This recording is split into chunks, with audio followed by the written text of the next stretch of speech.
Welcome back to The Lead. More now in our politics lead about the problems being faced by Hillary Clinton, the dilemma of Joe Biden, and all the fireworks on the Republican side. Let's talk about 2016 with newly minted CNN senior political contributor, President Obama's former political guru, David Axelrod, making his CNN debut right here on The Lead. Sir, welcome. It's great to be here. It's great to have you. Thank so you. first of all, this huge dilemma and questions about the Democratic side.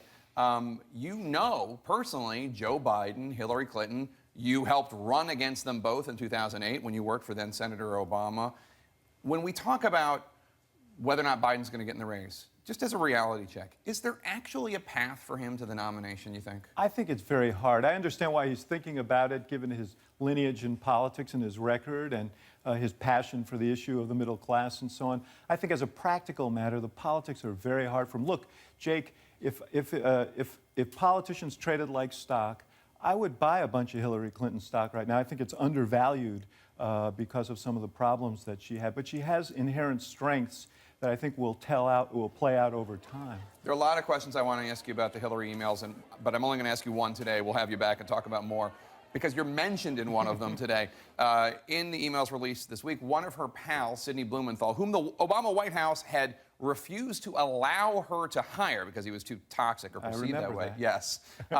In his email, he slams you. I want to get your response to it. Quote, "Here's one small but frank thing. Axelrod should not be a foreign policy spokesman on any issue or area. He has badly exacerbated this one. They need to rein in Axelrod. Axelrod has enough to do fixing the domestic messes he's made." I want to give you an opportunity to respond to Mr. Blumenthal. Well, look, all I can say is I never heard from Secretary Clinton or anybody around her about any of this, so I just assume it's another one of those bits of advice that Sidney offered that she ignored.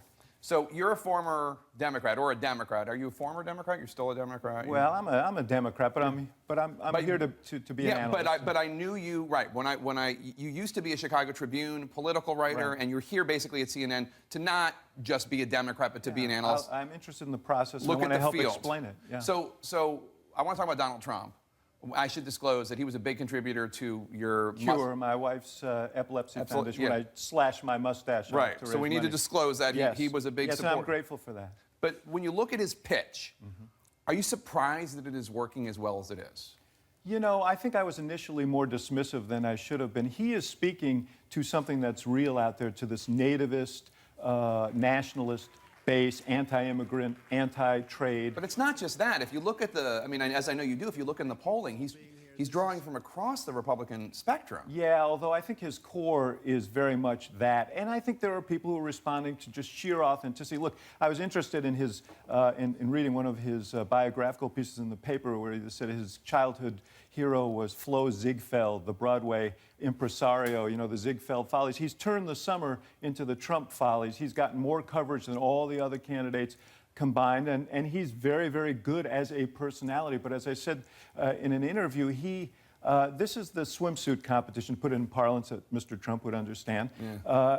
I think it gets harder in the talent rounds, and the Hugh Hewitt interview reflected that. So I think he has a core that won't leave him. The question is whether he could grow it. You thought that was a fair question for Hugh to ask? I did. You're running for president of the United States. You should be fluent in these things. I know, and my point is, I'm not sure, don't worry about it, I'll take care of it, is going to be sufficient as the process moves on. Jeb Bush, who I think a lot of people thought was going to be much more commanding than he has been in the race so far, and like you say, it's early, he's now going after Donald Trump for being basically a closeted Democrat, that he used to, that he's identified as a pro-choicer in his own words, that he's voted Democrat. Do you think that can work?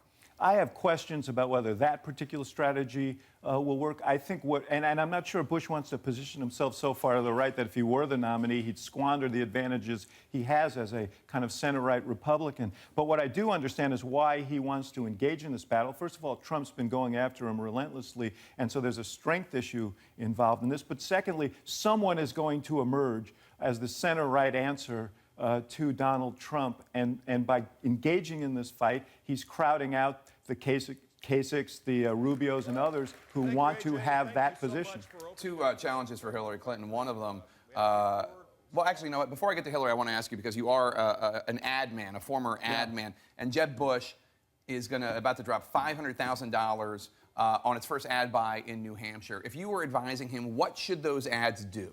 Well, I think they've sort of signaled that those ads are going to speak to his conservative credentials. His weakness right now is that the base of the party, not the Trump base, but sort of conservative, non-Trump voters, are not sure whether he is a conservative. And you and I both remember when he was Florida governor, he was considered one of the new brand conservative governors. So I think he wants to burnish that story and recapture some of that luster with those Republican primary voters. Ultimately, he's going to have to occupy that center-right space. And I think you're going to see a big confrontation between Kasich and Bush ultimately in New Hampshire for that non-Trump, center-right, independent-oriented voter in New Hampshire. I only have time for one Hillary question, so let me just go back to 2008 when Hillary Clinton was calling for debate after debate after debate after debate with Barack Obama, criticizing him for only doing 21 debates or whatever it was. Now the shoe's on the other foot, and she and the DNC are very happy with this limited debate schedule. As somebody who listened to this barrage of, I'll debate Barack Obama on a flatbed truck in North Carolina, isn't it weird to hear this? Well, I think that it's not weird in the context of politics. But the question is whether staying away from situations where she can have spontaneous exchanges with people is actually good for her. I think she's best when she's unscripted, untethered from teleprompters and scripts, and actually reacting in the moment.